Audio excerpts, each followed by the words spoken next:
저희가 이제 창세기부터 요한계시록까지 66권을 설명할 때 성경에 가장 이 창세기에서 하나님의 마음을 알 수 있는 거나 아니면 핵심이 되는 것이 무엇일까 해서 제일 처음에 이렇게 한 문장으로 만들어 놨습니다. 창세기는요, 태초에 하나님의 천지를 창조하시니라 라는 선포로 시작이 되어집니다. 성경을 갖다가 뭐 기납적인 연구도 하시고요, 연역적인 연구도 하시는데 창세기만 통해서 본다라면 성경은요, 지극히 연역적입니다. 왜? 태초에 하나님의 천지를 창조하시니라라고 선포하고 시작이 되어져요. 결국 태초에 하나님이 천지를 창조하셨다는 것이 믿어질 때에 나머지 성경 66권이 믿어지는 겁니다. 그렇죠? 자, 창세기가 주어질 때 누구에게 주어졌습니까? 1차 독자는 누구냐면 모압 평지에 이제 가나안으로 들어가고자 하는 광야 2세대들입니다. 그들에게 주어지는 말씀, 하나님 누구시냐? 스스로 계신다는 그분이 누구시냐? 우리를 이곳에 오게끔 하신 분이 누구시냐? 천지 만물을 창조하신 분이시다.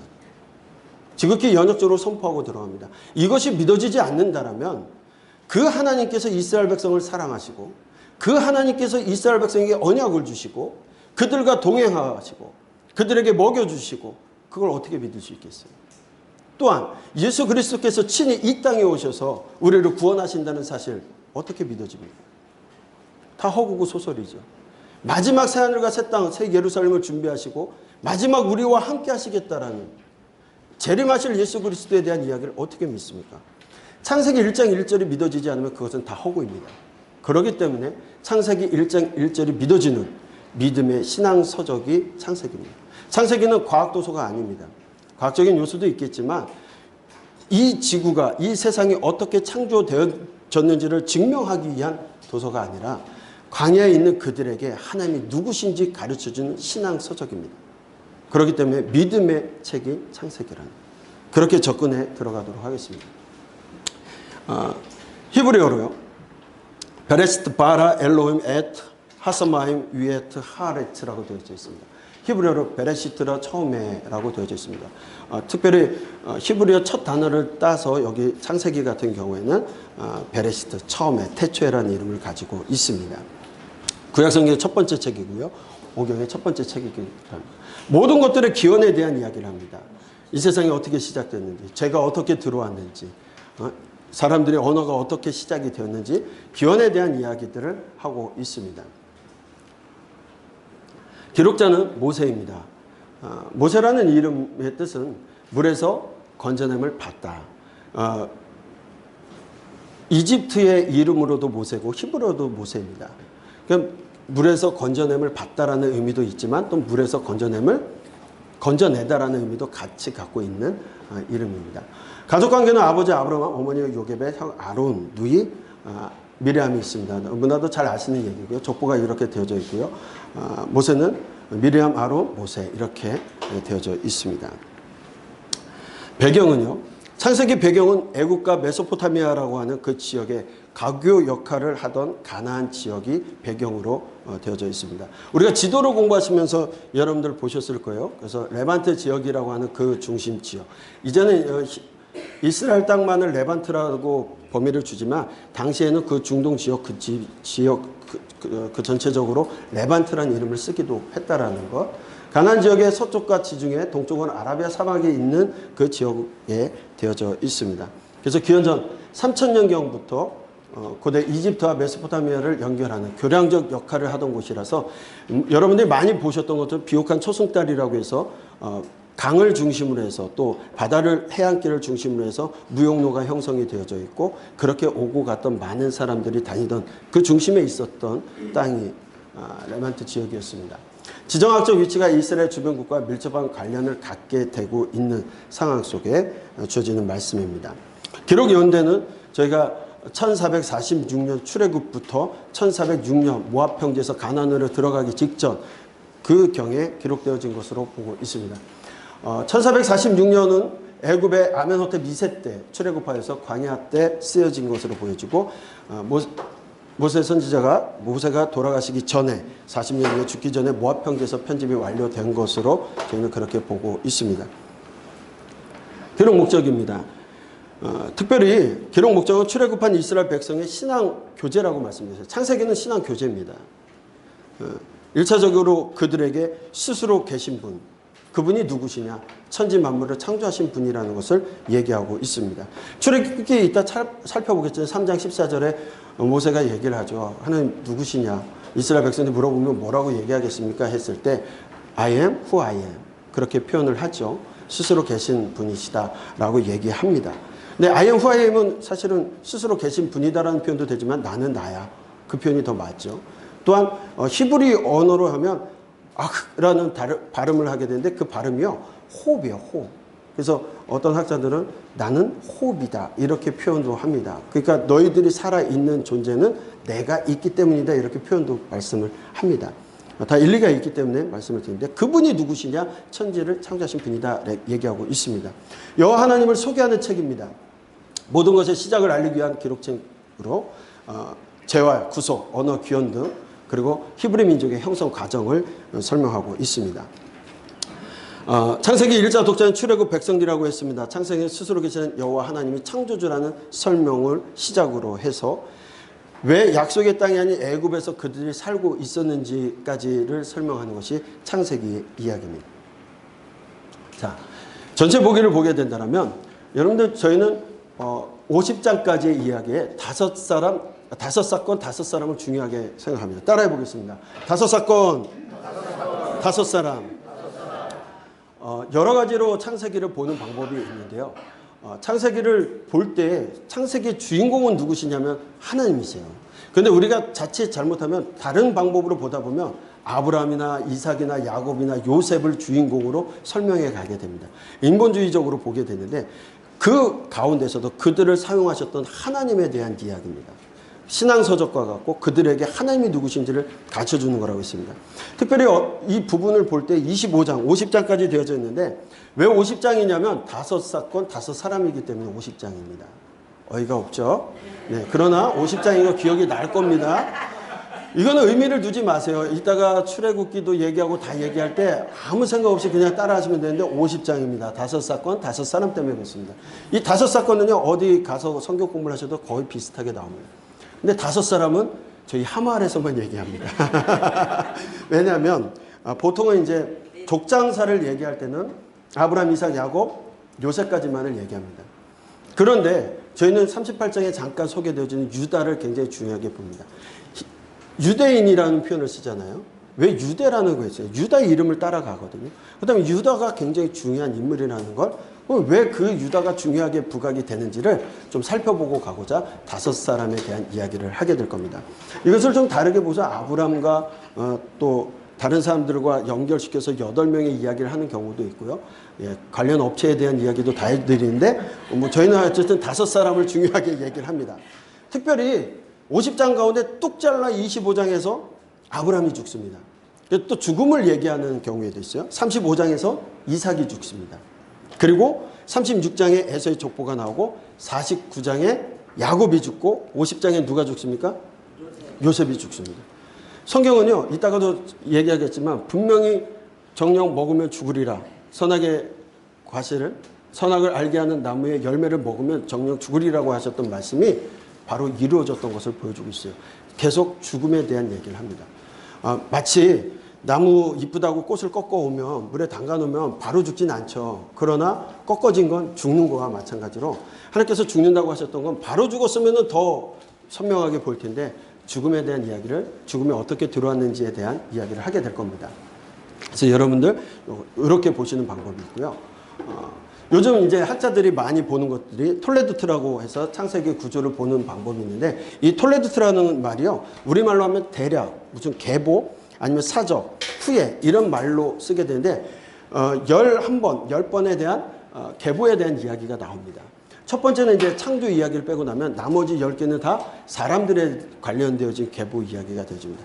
근데 이것도 마치 자칫 잘못해서 보면 사람들을 중심으로 해서 보게 되어지기 때문에 이것도 그냥 설명만 좀 하고 가겠습니다. 또 다른 부분에서는 교차 대칭 구조로 해서 사실 성경이 쓰여질 때 이렇게 교차 대칭 구조를 생각하고 쓰여졌는지 모르겠지만 그걸로 이렇게 해석을 해 가시는 분들도 있어요. 물론 일리는 있습니다. 그렇게 쉽게 볼 수 있는 방법들도 있지만 이 또한 사람을 중심으로 보는 방법이기 때문에 저희는 소개만 하고 저희 다섯 사건, 다섯 사람을 중심으로 설명해 가도록 하겠습니다. 자, 창조입니다. 너무 잘 아는 얘기입니다. 스킵할 건 스킵해 가겠습니다. 세상의 시작에 대한 얘기하는데 하나님께서 세상을 창조하셨어요.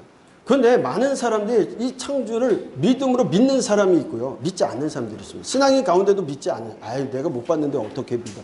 라는 사람들이 있고요. 창조를 과학적으로 증명할 수 없기 때문에 믿을 수 없다라고 얘기도 하는데 그 과학이라고 표현하는 그 과학조차도 여러분 가설이지 않습니까? 그렇죠?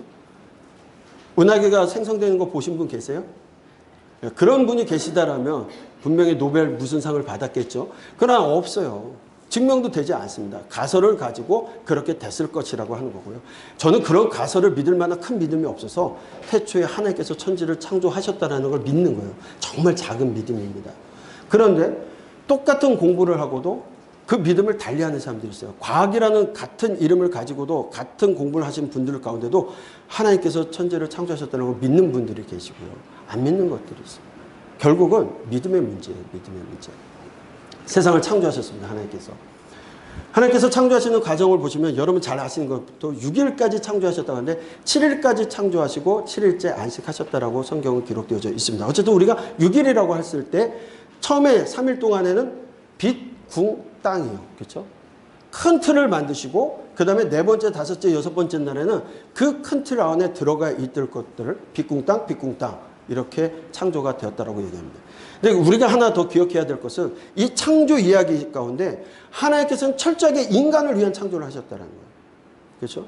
사람들에게 필요한 것, 사람을 6일에 창조하시지만 그 모든 것들을 만들어 놓고 사람을 만드세요.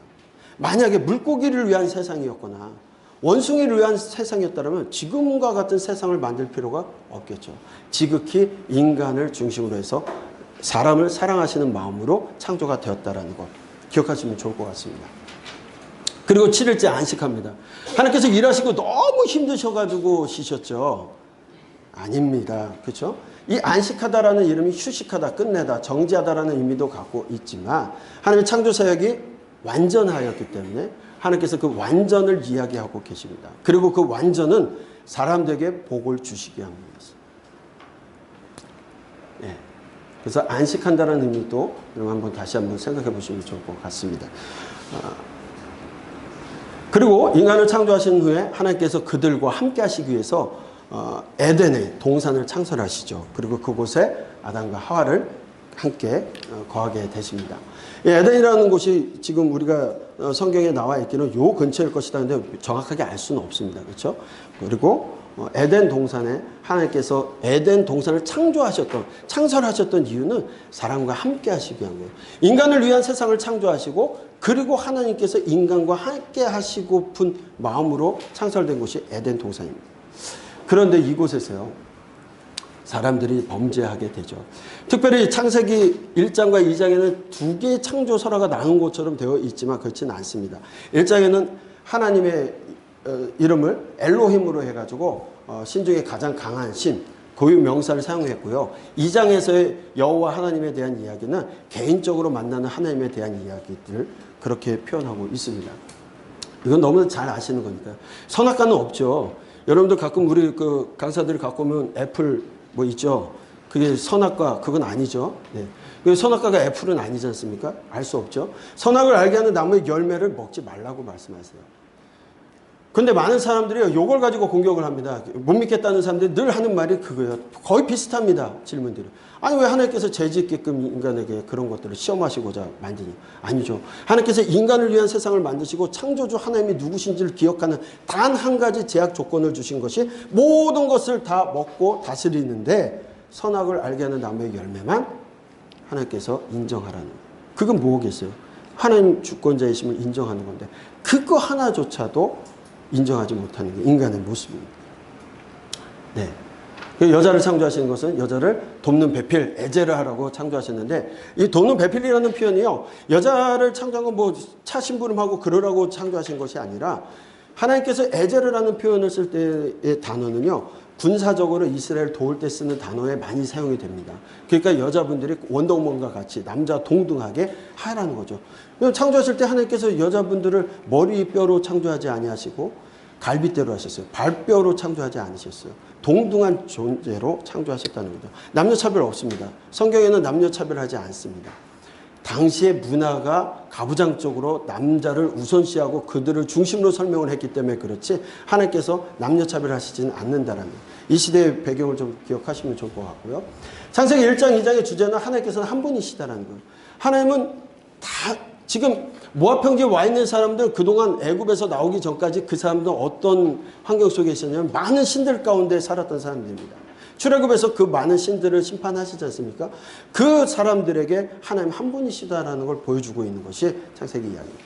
그 다음에 창조자 하나님 피조물 사이에는 건널 수 없는 차이점이 존재한다. 분명하게 존재합니다. 인간과 같지 않으세요. 하나님은 좋으신 분이다 생각해서 우리 아버지라고 표현을 하다 보니까 진짜 자기 아버지처럼 생각하는데 그렇지 않죠. 하나님은 하나님이세요. 신이십니다.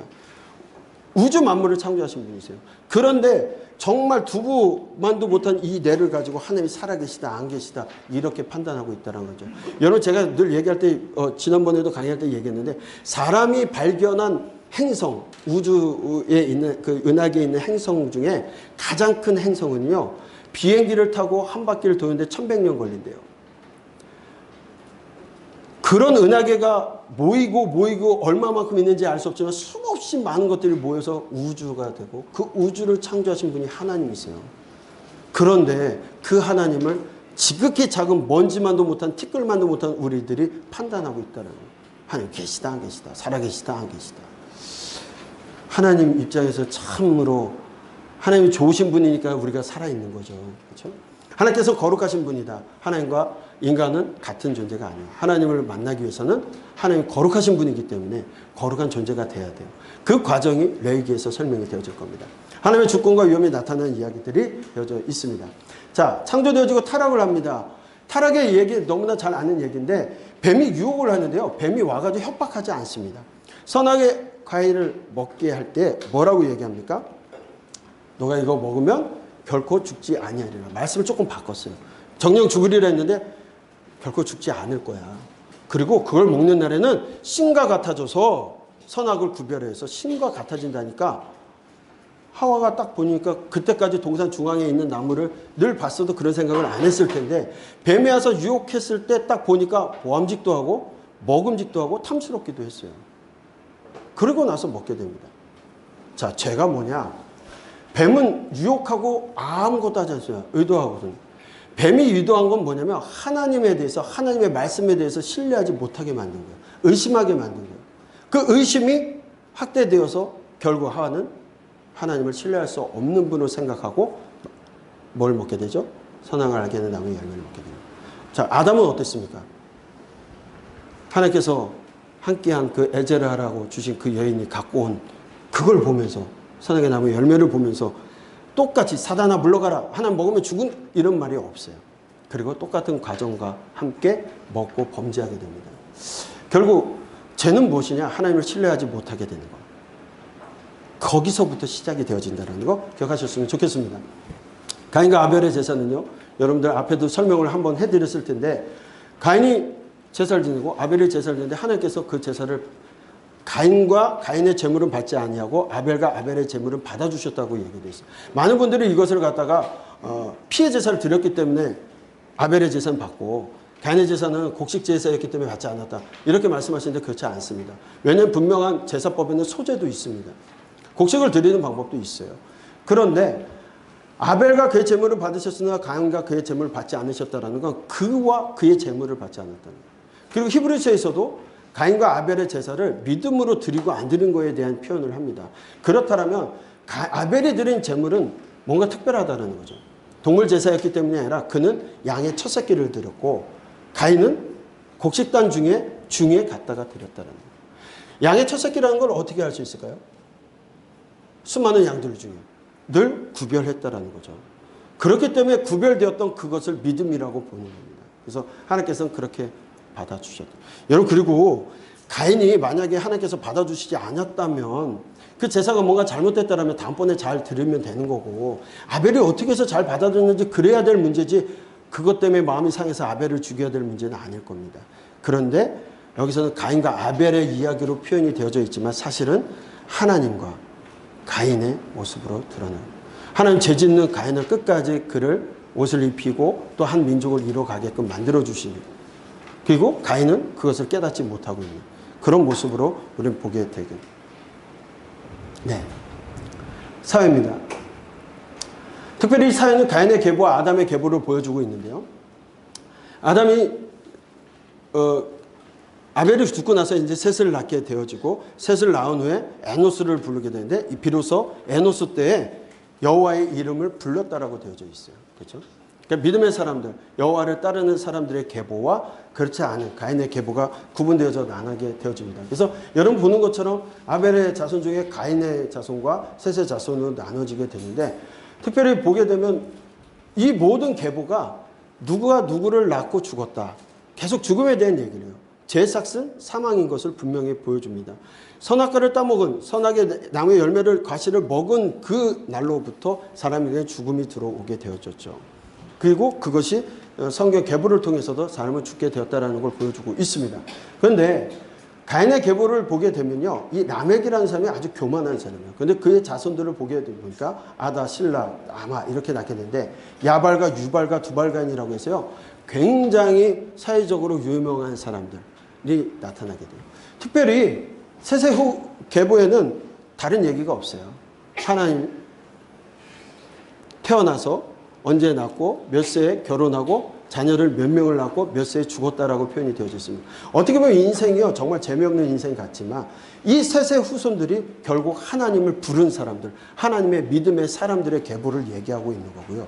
이쪽은 아무리 뛰어난 사람이라 할지라도 하나님을 떠나가 있는 사람들의 이야기를 하고 있습니다. 죽을 수밖에 없는 존재임을 그들을 깨달아야 되는 부분입니다. 아담의 계보를 보다 보면 여러분 제일 잘 아시는, 가장 오래 사신 분이 누구죠? 무드셀라. 거의 1000년 가까운 세상을 사셨어요. 그렇죠? 969세를 사셨는데 이분이 돌아가셨을 때 해가 홍수가 나던 해예요. 그럼 홍수 이전에 돌아가셨다라면 하나님께서 무드셀라를 사랑하셔서 홍수를 늦춰주셨다라는 표현이 될 수 있고요. 만약에 이분이 홍수가 나는 그 시간에 돌아가셨다라면 아무리 오래 살았다 할지라도 구원받지 못한 사람이 되는 겁니다. 그래서 성경은 그 이야기가 없이 홍수 나던 해에 돌아가신 걸로 우리가 보기 때문에 이 두 가지 설명이 다 될 수가 있다. 그래서 참고해 보시면 좋을 것 같습니다. 홍수입니다.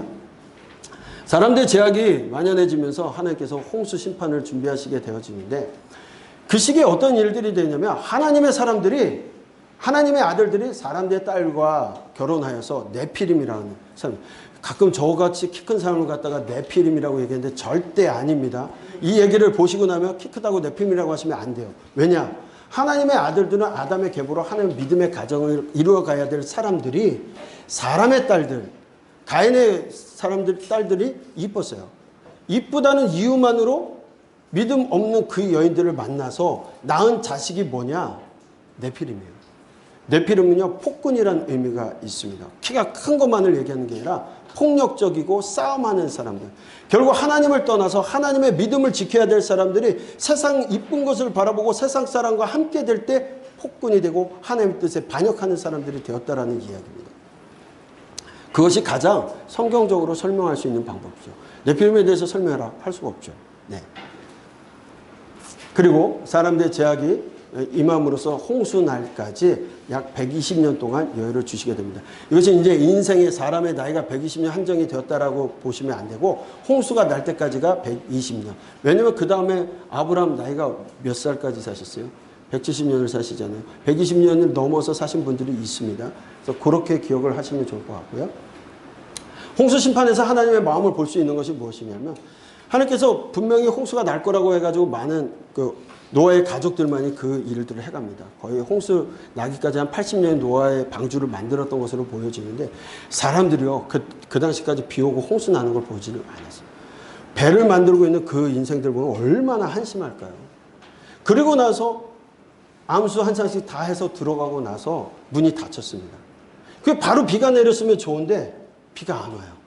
하루가 지나도, 이틀이 지나도. 그 사람들 얼마나 비웃었을까요? 아이고 저것들 뭐 한다고 들어가더니 비도 안 오는데 무슨 소리야.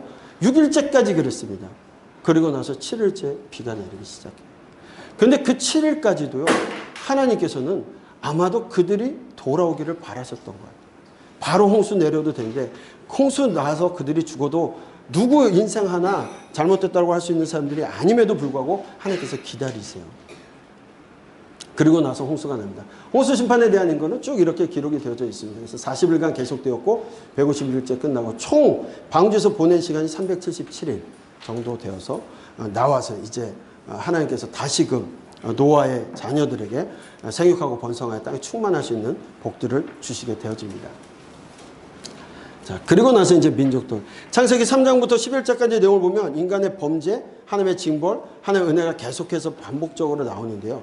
이 민족들을 보게 되면, 여러분, 노아의 방주 사건, 비로 심판을 하셨어요. 그리고 물로 심판을 하신 후에 하나님께서 무지개 언약을 주시면서 이제는 다시금 물로 심판하지 않겠다라고 약속을 주셨음에도 불구하고 그들이 모여서 뭘 하냐면 방주를 만들어요. 한번 살펴보겠습니다. 노아의 자손들은요, 이렇게 셈, 함, 야벳이라고 해서 큰 민족들을 이루어가게 됩니다. 특별히 야벳은 우리가 생각하는 유럽 쪽으로 가게 되고요. 그 다음에 함은 아프리카 쪽으로 가게 되고, 그 다음에 셈은 우리가 얘기하는 아시아 쪽으로 이렇게 오게 되어지고, 나중에 이제 셈의 후손들이 애굽에 갈 때는 히브리라는 이름이 여기서 나오죠. 물 건너온 사람들이라는 표현을 갖게 되어집니다. 그리고 노아의 자손들 가운데 데라가 준비되어지고 아브라함이 준비되어지는 이야기가 계보 속에 나타나고 있습니다. 네. 바벨탑 사건을 보게 되면 그들이 하나님의 말씀을, 죄가 뭐라고 했습니까? 신뢰하지 못함이 죄가 시작이 되어지고 의심하기 시작하면서 하나님을 신뢰할 수 없는 분으로 알게 되었다는 거죠. 바벨탑 그들의 죄악의 이야기를 한다면 그들 역시 하나님 무지개 언약, 너희는 생육하고 번성하여 땅에 가득하여 그 중에 번성하라고 말씀하시는데, 번성하기 위해서는 어떻게 해야 돼요? 흩어져야죠. 하나님 흩어지라고 말씀하는데 그들은 뭐라고 얘기해요? 네? 그들은요. 그리고 홍수가 다시는 생물을 홍수로 멸하지 않겠다고 하는데 그들이 쌓은 것은 탑이에요. 땅 하늘까지 닿는 것뿐만 아니라 그들이 흩어짐을 면하기 위해서, 이름을 대기 위해서, 또는 홍수가 나더라도 피신할 수 있는 탑을 만들기 시작했다는 거예요. 하나님을 신뢰하지 않은 것이 죄악입니다. 이분들 덕에 우리가 지금까지 고생을 하고 자녀들에게도 외국 나가기 위해서 꼭 영어 공부를 시키는 안타까운 일이 발생이 되었죠. 나중에 꼭 따지고 싶은 사람들이긴 한데요. 네. 그렇게 해서 5 사건입니다. 한번 따라해 보겠습니다. 창조, 타락, 사회, 홍수, 민족들. 제가 이렇게 가볍게 얘기하고 가지만 여러분 성경을 통해서 그 내용들을 다 한번 다시 보시기 바랍니다. 너무나 잘 아시는 내용들이기 때문에 이걸 반복적으로 얘기하면 여러분들 야, 이거 할 얘기 없구나 이렇게 얘기할 것 같아서 넘어가겠습니다. 자, 이제 5 사람에 대한 이야기입니다. 아브라함, 이삭, 야곱, 요셉, 저희는 유다까지 얘기한다고 했어요. 따라가겠습니다. 아이야요유. 예, 이렇게 해서 5 사람입니다. 기억나시죠? 네. 네. 그래서 그 5 사람 가운데 먼저 아브라함을 부르시고 하나님께서 그들과 함께하게, 죄지은 인간과 함께 하시기 위해서 한 사람을 선택하시고 그 한 사람에서 한 민족을 선택하시고 그 한 민족에서 열방을 구원하시고픈 하나님의 마음이 창세기에 쭉 보여져요. 먼저 아브라함의 이야기를 보게 됩니다. 다 보지는 않겠지만요. 아브라함이 하나님과 언약을 맺을 때 아브라함이 75세라고 했고 기원전 2091년 경으로 우리가 성경 연대를 볼 때 되어져 있습니다. 성경 연대는 여러분들 우리 그 책 뒤에 되어져 있는데 이걸 여러분들이 꼭 따져서 이거 몇 년이 틀려요. 그럴 수도 있습니다. 많은 책들을 참고해서 저희가 이 정도면 충분히 성경 연대를 볼 수 있겠다 해서 만들어 놓은 근거를 가지고 한 거기 때문에 이렇게 생각하시고 보셔도 큰 문제는 없을 것 같습니다. 1, 2년 틀린 거 가지고서 여러분 하나님 나라 못 가고 그런 건 아니니까요. 절대 걱정 안 하셔도 됩니다. 아브라함과 언약하시는 여호와 하나님에 대한 일, 75세 아브라함 부르시죠. 그리고 앱으로 하나님께서 정처 없이 가라고 하는 거, 하나님 보여주실 땅으로 가라고 하는 그 믿고 신뢰하고 내려가게 되어지죠. 그러다 애국까지도 내려가고요. 또 너무나도 부유하게 되니까 아브라함과 롯이 또 분열. 이게요, 나빠서 분열된 게 아니라 잘 먹고 잘 살고 너무 많아지니까 분열이 되어집니다. 그래서 롯을 사실은 계속적으로 롯을, 조카 롯을 데려온 것은 아브라함의 자식이 없었거든요. 아마 마음속에는 롯을 내 아들 삼을 생각도 있었던 것 같은데 결국 이렇게 떠나보내고 나서, 그리고 나서 하나님께서 다시금 하나님의 사람을 주실 것을 약속하시게 되어집니다. 자, 이 내용을 가지고 하나씩 좀 살펴본다면, 소돔과 고모라 이야기, 그리고 아브라함과 아비멜렉, 이삭을 번제로 바치는, 너무나도 잘 아는 이야기들이죠. 그리고 마지막 아브라함의 말년에 대한 이야기로 해서 저희가 쭉 한번 살펴볼 텐데, 이 가운데 먼저 아브라함 언약하신 여호와 하나님에 대한 이야기를 할 것입니다. 갈대아 우르에서 나왔습니다. 갈대아 우르에서 정처 없이 하나님 아버지와 함께 와서 하란에 머물러 있다가 하란에서 아버지를 두고 이제 하나님께서 말씀해 주신 대로 혼자 떠나오게 돼요. 조카 룻만 데리고. 자, 비옥한 초승달 길을 따라서 이렇게 내려오는 그 길. 여러분, 갈대아 우르는 굉장히 비옥한 땅입니다. 그가 하나님의 약속을 받고 가는 땅이요, 갈 때마다 믿음으로 좋은 땅이 생기고 좋은 일만 생긴다라면 정말 가기 좋은 일일 텐데, 가는 땅은 척박한 땅이고요, 자기가 살았던 땅보다 어려운 땅이에요. 또 기근이 있어가지고 애국까지 내려가고 거기서 자기 부인까지도 뺏길 뻔한 일들도 생기는 일이죠. 자, 창세기 아브라함 75세 하나님께서 복을 주십니다. 하란에 있을 때 고향 친척 아비집을 떠나 내가 내게 보여줄 땅으로 가라. 아브라함의 믿음은 바로 그 하나님을 향한 믿음이었어요. 하나님을 신뢰하는 믿음이 없었다면 그 길을 어떻게 갈 수 있겠습니까? 무엇인가 될 것 같은 그 믿음, 되어질 것에 대한 믿음이 아니라 오늘도 역사하시는 그 하나님을 의지하고 신뢰하는 믿음을 가지고 갔다라는 거예요. 여러분, 미리 다 보여주신 게 아니잖아요. 내가 지시한 땅으로 가라. 그 땅이요, 사진으로 보여주고 간 땅이 아니에요. 나중에 보면 어떻게 됩니까? 세겜 땅에 들어가서 이 가나안 땅을 준다고 하는데 거기에는 이미 주인들이 있었어요.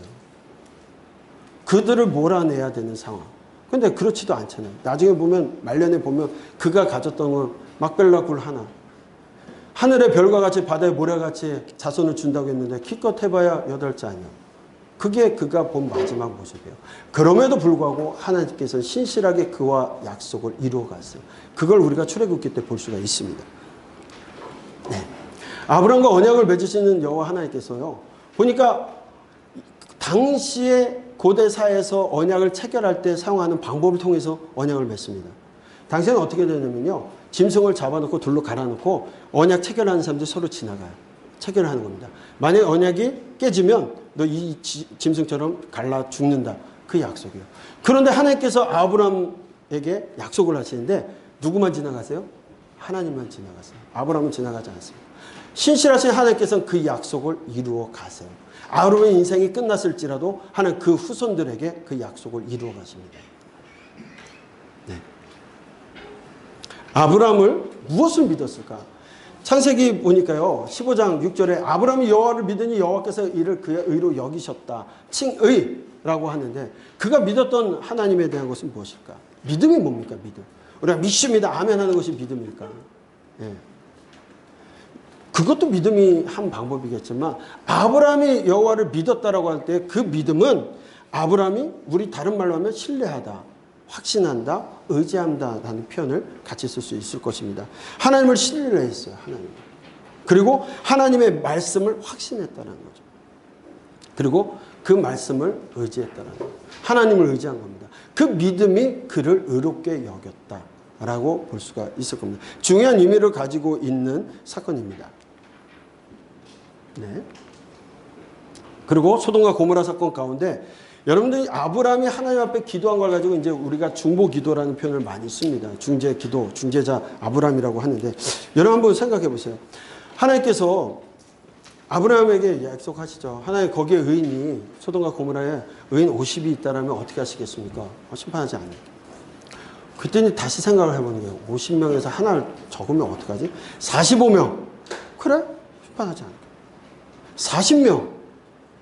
30명. 20명, 그다음 10명까지 갑니다. 왜 10명에서 멈췄을까 알 수는 없지만 조카 롯이 가 있으면 적어도 그 가족만 해도 10명은 되겠지 하는 마음도 있지 않았겠어요?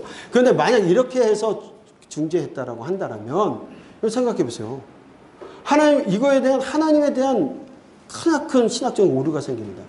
하나님은 전지하시고 전능하시다라고 말하는데 하나님께서 그곳에 의인이 있는지 없는지 모르셔서 아브라함에게 50, 40, 30 이렇게 내려가면서 중재를 할까요? 여기 문제가 생깁니다. 왜냐하면 분명히 하나님께서 뭐라고 말씀하면 여호와께서 이르시되 내가 하려는 것을 아브라함에게 숨기겠느냐. 아브라함에게 가르쳐 주시기 위해서 그렇게 하셨다라는 거예요. 그러니까 하나님의 마음이 있다라는 거죠. 그 하나님의 마음을 아브라함이 깨닫을 때까지 그와 그 얘기를 하셨다라는 거예요. 만약에 아브라함이 중재를 했다 해서 그렇게 깎여 내려갔다라면 아브라함이 중복 기도한 그것이 주인공이 아니라 하나님께서는 너무나 좋으신 분이시기 때문에 우리 인생을 아시기 때문에 그가 그렇게 요구하더라도 들어주시는 하나님이시다. 중재가 가능하신 하나님이다. 하나님이 주인공이세요. 아브라함의 중보가 주인공이 아니에요. 그 부분을 좀 얘기하고 싶었습니다. 예, 얘기했던 부분이고요. 이삭을 번제로 바치는 이야기 너무나 잘 아시는 이야기입니다. 넘어가겠습니다. 이삭을 바쳤던 장소가 어디입니까? 네. 이삭이요 바쳐질 때 나이가요 두 가지 설이 있습니다. 이삭이 15살 정도의 나이라고 얘기도 하고요. 37세로 보기도 합니다. 15살도 그렇고 37세도요. 아브라함이 115세예요. 안 그렇다면 137세고요. 100세 이삭을 낳았으니까. 그렇다면 그 아버지가 하고자 하는 일을 이삭이 알았다라면 그대로 되어질 수 있을까요? 그래서 이스라엘 사람들은 이것을 보면서 이삭의 믿음에 대한 이야기도 꼭 합니다. 아브라함만이 아니라. 어쨌든 하나님께 드려졌던 이야기, 그곳에 이제야 내가 하나님을 경외하는 줄 아노라라고 말씀하시면서 모리아산에서의 일들을 얘기하는데 그 이삭을 제물로 바쳤던 장소가 모리아산일 것이다. 그리고 여부스 사람 오르나의 타작 마당이 그곳이고 솔로몬이 성전을 건축한 장소가 그것이고 오늘날 이슬람 황금동 사원이 있는 곳 바로 그 예루살렘 그 황금동이 있는 데가 이곳일 것이다. 학자들 이야기합니다. 네. 그리고요 아브라함 말년의 모습을 보면 아브라함 137세에 아브라함 175세에 돌아가시게 되는데요. 사라가 먼저 죽습니다. 그리고 매장지를 굴렸는데 아마도 아브라함 137세 요 시기를 보고 이삭을 번제로 바쳤던 사건 이후에 돌아가셨다는 내용이 바로 나오기 때문에 그 사건에 충격을 받아서 돌아가셨다는 설도 있고요. 어쨌든 사라가 먼저 죽고 그 매장지로 막벨라 굴을 얻게 되어집니다.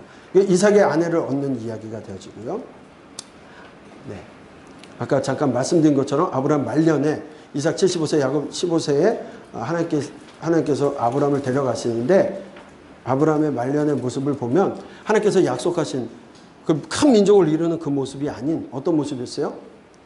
고작 사라와 하갈과 그들을 통해서 8명의 자녀를 가진 것이 전부 다였어요.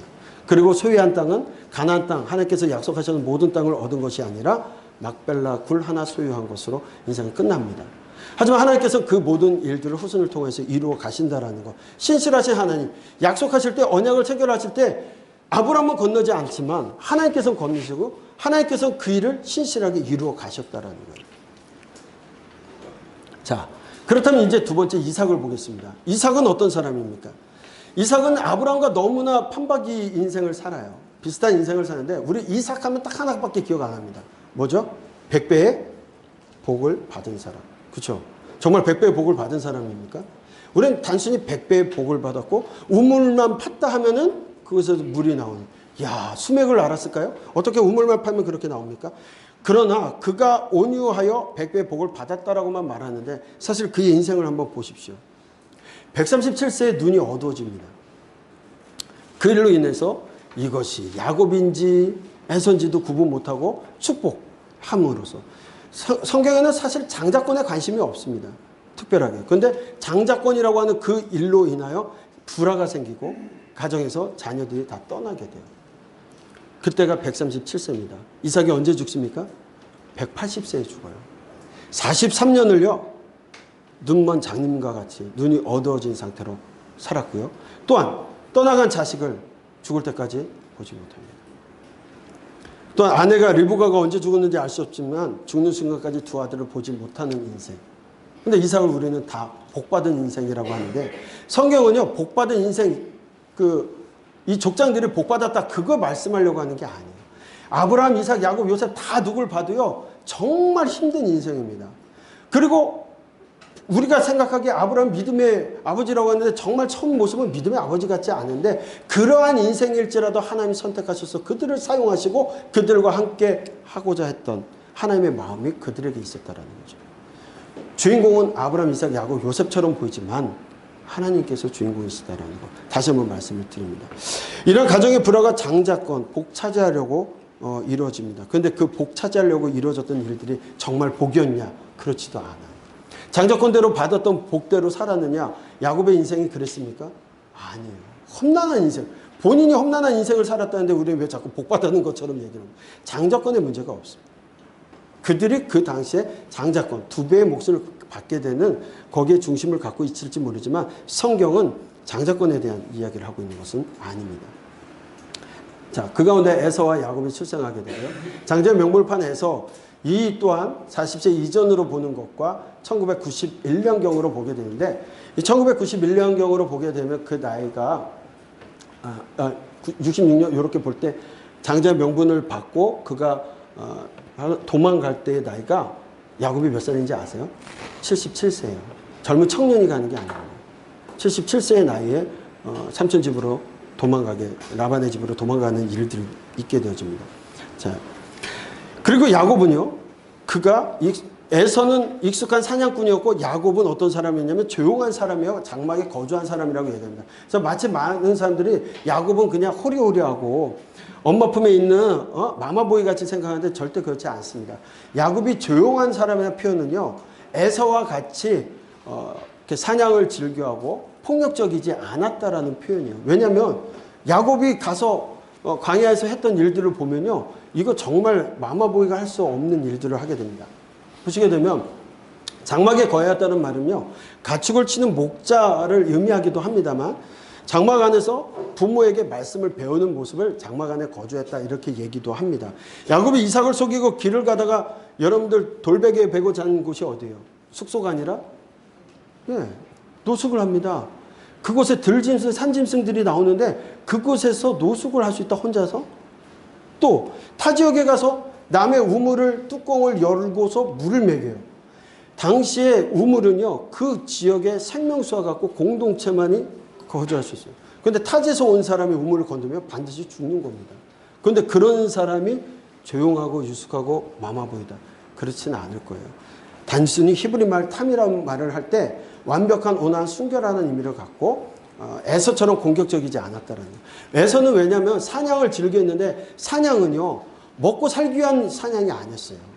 즐기기 위한 사냥이었어요. 자기가 필요한 거 먹을 때만 하는 것이 아니라 피를 즐겨보는 사람이었기 때문에 에서와 같지 않다라는 표현을 하고 있는 겁니다. 그렇다면 야곱은 어떻습니까? 아까 말씀드린 것처럼 77세에 집에서 도망쳐납니다. 그때까지 장가도 못 갔습니다. 그렇죠? 에서는 40세에 이방 여인과 결혼을 했지만 야곱은 77세에 도망갈 때 결혼을 못했어요. 그리고 라반의 집에서 97세 20년간 있다가 도망 나오는데 그것도 야반도주합니다. 삼촌 몰래 나오죠. 그리고 108세에 대해서는 108세에 와서는 그렇게 사랑했던 아들 요셉을 잃어버리게 됩니다. 그리고 120세에 이삭이 죽습니다. 그러고 나서 아버지를 찾아가요. 돌아가신 다음. 우리는 야곱의 회심을 세겜에서의 사건으로 얘기하는데 디나 사건 이후에 베델로 올라가는 것으로 생각하지만 야곱은요, 베델로 올라간 후에도 변하지 않습니다. 야곱이 변하는 시점은 언제였냐면 그가 요셉을 잃고 난 다음에 동생 베냐민을 내어줄 때 비로소 야곱이 변해요. 그 인생 험난한 인생을 살았습니다. 요셉은 또 어떨까요? 박복한 인생을 사는 거. 족장 다르지 않습니다. 여러분 만약 아브라함, 이삭, 야곱, 요셉, 유다 이름을 하고 그대로 살라고 하면 저는 이름 다 안 할 것 같아요. 네. 요셉은 그래도 총리가 되니까 거기에 희망을 걸까요? 그렇지 않습니다. 이삭의 축복을 받은 야곱. 야곱이요. 77세에 축복을 받고 도망을 갑니다. 다른 책에 보면은 63세 축복을 받고 13년간 형을 피해서 도망갔다가 77세 har안행을 했다라는 표현도 있긴 하지만 성경은 어쨌든 바로 77세에 축복을 받은 것으로 보이는데 그 축복받은 대로 인생을 사느냐, 누군가의 축복을 받아서 그대로 살아가느냐, 그 얘기를 하고 있는 것이 아닙니다. 성경은 예정을 얘기합니다. 그러나 운명을 얘기하지 않습니다. 하나님께서 이렇게 예정해 놓으신 거지 그렇게 태어난 사람은 없어요. 선택한 길을 살아갑니다. 선악을 알게 하는 나무의 가시를 거기에다 둔 것은 예정이에요. 먹지 말라는 것이 예정이에요. 그러나 먹는 것은 그들의 선택이었습니다. 그것을 절대적으로 딱 먹어야 되는 운명을 갖고 태어난 게 없습니다. 성경은 창세기를 통해서 보게 되면 운명이라는 건 없어요. 하나님의 예정하심만 있는 것뿐입니다. 그런 사건이 있었고요. 베데스의 꿈, 야곱의 가족들. 야곱이 결혼하게 되는데 77세에 도망가서 7년간 일하고 그리고서 결혼을 했는데 속았죠. 본인과 똑같이 속습니다. 그래서 먼저 첫째와 결혼을 하게 되고 그 다음에 그가 사랑했던 여인과는 7일이 지난 후에 결혼잔치가 끝난 다음에 바로 주고 7년을 더 일하게 합니다. 그래서 14년을 두 여인을 얻는 조건으로 일하게 되고 나머지 6년을 더 부를 얻는 과정을 가게 되는데 야곱이 많은 부를 얻었다 생각하시는데요. 여러분 생각해 보세요. 흉년이 되니까 2년 만에 먹을 게 다 떨어지는 부예요.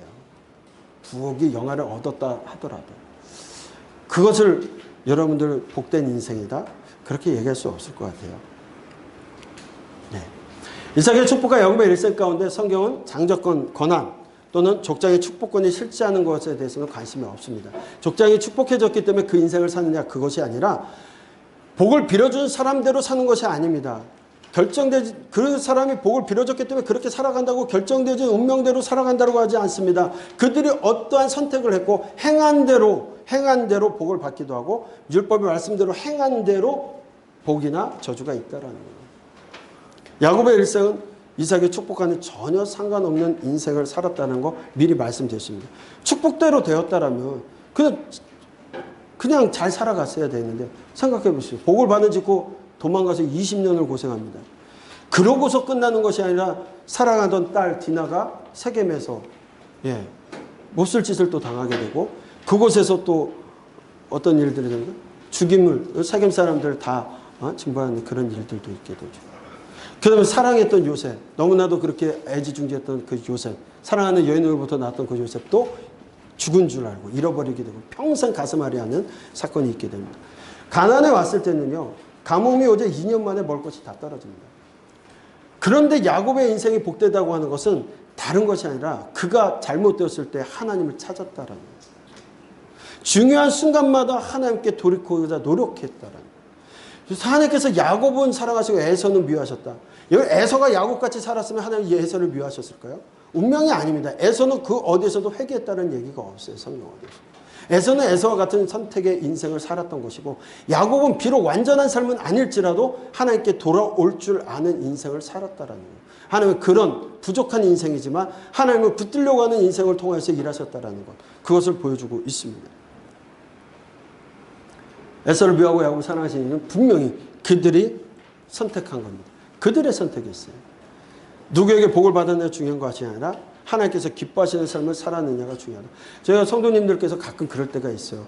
축복 기도 해 주십시오. 그럼 목회자는 가서 해야죠. 그리고 저는 거기에다 꼭 단서를 붙입니다. 제가 이렇게 하나님 앞에 복을 빌어드렸습니다. 여러분이 그 복의 주인공이 되려면 행하십시오. 복 받을 짓이라고 하면 좀 그렇고요. 복 받을 일을 하셔야 복을 받습니다. 그게 맞는 거겠죠. 아무리 유명한 어떤 부흥 강사님한테 안수받고 기도 받았다 해서 그 인생이 그렇게 복된 인생으로 바뀌는 건 아닙니다. 내가 무엇을 선택하고 사느냐. 이름 바꿨다고 해서 이름대로 살아갑니까? 아닙니다. 이름대로 살아가려고 노력할 때 그 이름처럼 되어지는 거죠. 제 이름이 뭔지 아십니까? 권서예요. 권서. 이 땅에 선교사님들이 들어와서 복음 증거했던 남자분들을 권서인이라고 했어요. 여자분들을 전도부인. 멋지지 않습니까? 그 의미를 갖고 권서라고 진 건 아닌데 이름을 보니까 권서가 돼서 제가 복음 증거하는 삶을 사나 아닌가? 자, 야곱의 결혼식이 그렇게 늦어졌다는 걸 얘기했고요. 레아와 라헬을 아내로 얻게 되었고 7일 했던 것은 그 당시에는 한 사람의 결혼을 할 때 7일간의 행사가 주어졌고 일주일 진행이 되어진 다음에 라반이 레아와 결혼된 야곱을 또 이제 속여서 했기 때문에 라헬과 일주일이 지난 다음에 결혼을 시키고 7년간 더 일하게 했다라는 거 말씀을 드렸습니다. 예. 그리고 에서를 만나는 야곱 세겜 땅으로 가지만 그대로 가면서 그 인생이 복된 인생이냐 그렇지 않다는 얘기를 했습니다. 이제 요셉과 유다 얘기를 해야 되는데요. 유다 37장에 보면 사실 50장까지 끌어가는 내용의 주인공은 누구냐면 요셉입니다. 그렇죠?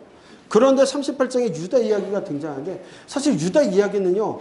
성경, 거룩한 경전인 이 성경에 굳이 왜 유다 이야기가 들어가야 되나 하는 생각이 들 만큼 이 내용을 보면 너무 이상한 내용이지 않습니까? 시아버지와 며느리 사이에서 자녀가 태어납니다. 이거 누구일까요? 어떻게 되는 거죠? 족보가 꼬여버렸죠. 어쨌든 그런 이상한 이야기들을 왜 성병이라고 하는 거룩한 경전에 이 얘기가 더질 거예요. 지금 이 말씀을 듣고 있는 사람들이 누굽니까? 모압 땅에 가나안으로 들어가고자 모여있는 2세대들이에요. 그들에게 우리 조상이 어떤 자격이 있고 떳떳한 일을 해서 여기에 와 있고 선택된 것이 아니라 하나님의 은총이고 하나님의 선택이었고 하나님의 은혜였다라는 것을 이야기하고 있는 거죠. 그 가운데서도 하나님께서 그들을 선택하셨고 이끌어 가신다라는 것. 유다의 인생을 보게 되면 유다가 처음에는 바른 모습을 못 살아요. 첫째, 둘째, 셋째가 하나님 앞에 바로 못 살 때 넷째가 장자의 역할처럼 하고 살아갑니다. 유다가. 그런데 그 유다도요. 처음에는 아버지의 마음이라든가 그런 걸 이해하지 못했어요. 나중에 요셉을 떠나고 아버지가 그렇게 고통하는 걸 보고 집을 떠나갑니다. 그리고 이루어진 일들이 며느리와의 그 다말 사건들이었어요. 그리고 다시 집으로 돌아왔을 때 아마도 아버지의 마음을 많이 이해하고자 했던 장자의 모습을 선택해서 살아갔던 사람이 아닌가. 나중에 보면 베냐민을 볼모로 잡을 때 그가 자기가 스스로 볼모가 되겠다.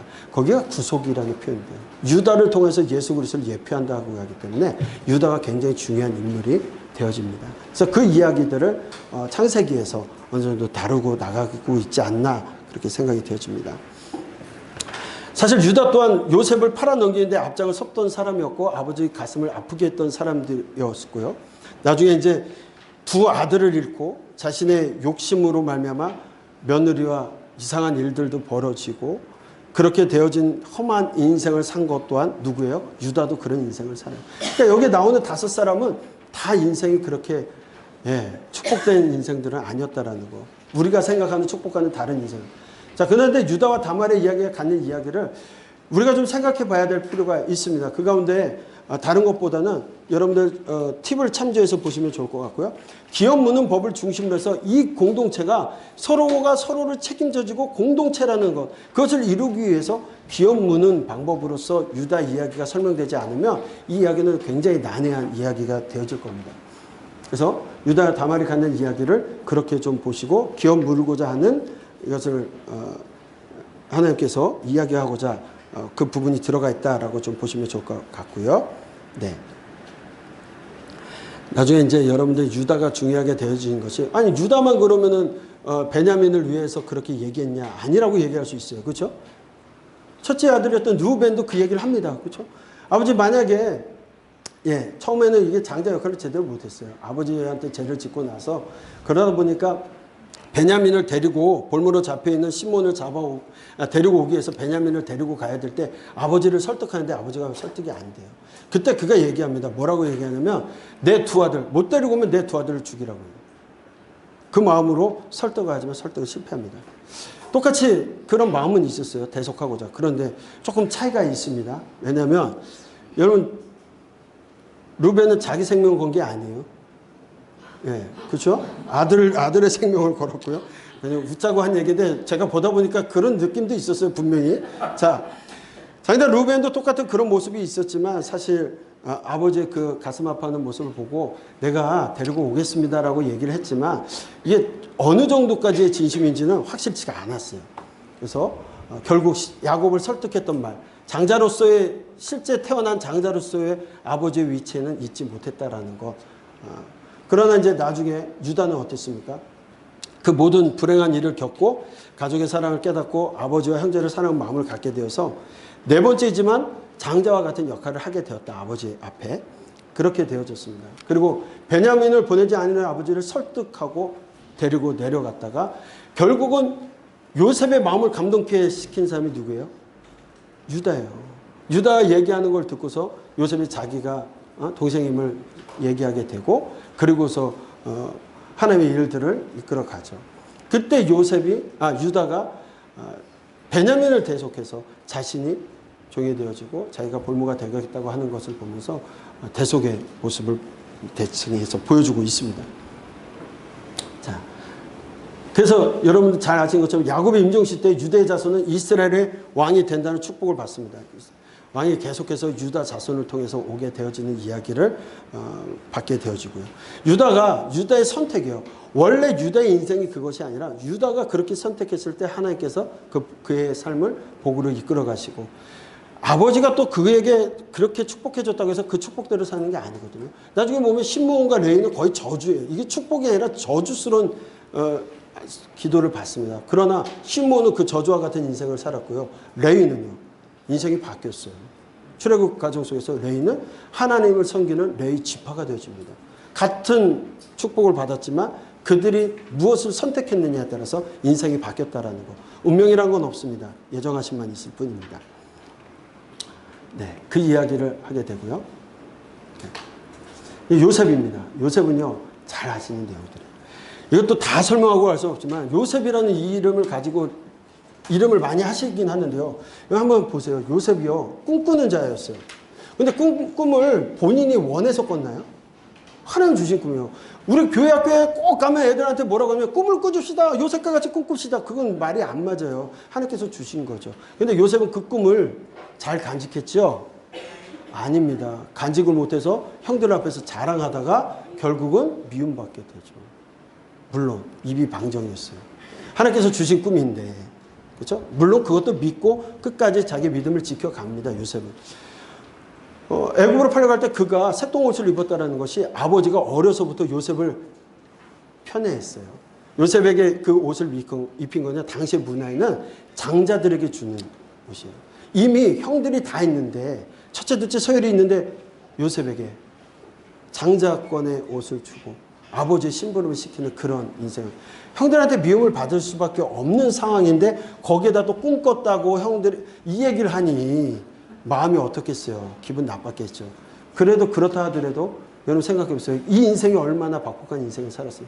형제들에게 미움받아서 형들이 팔아넘깁니다. 죽진 않았지만 생판 모르는 땅으로 끌려가게 되시죠. 가서 그래도 믿음을 지키고 신앙을 지키고 살아가려고 하는데 어떻게 됩니까? 잘 아시는 것처럼 도와주질 않아요. 예. 자기 믿음을 지키려고 하다가 결국 어디 갑니까? 감방에 가요. 여러분 보시면 17세에 팔려가가지고요. 30세에 총리가 되면 13년이라는 시간 가운데 감옥에 몇 년이 있었는지 몰라요. 그 사건 이후에. 수많은 시간 언제 나올지도 모르는 그 인생이 되어졌다는 거죠. 그러나 그가 믿음을 지켜나가요.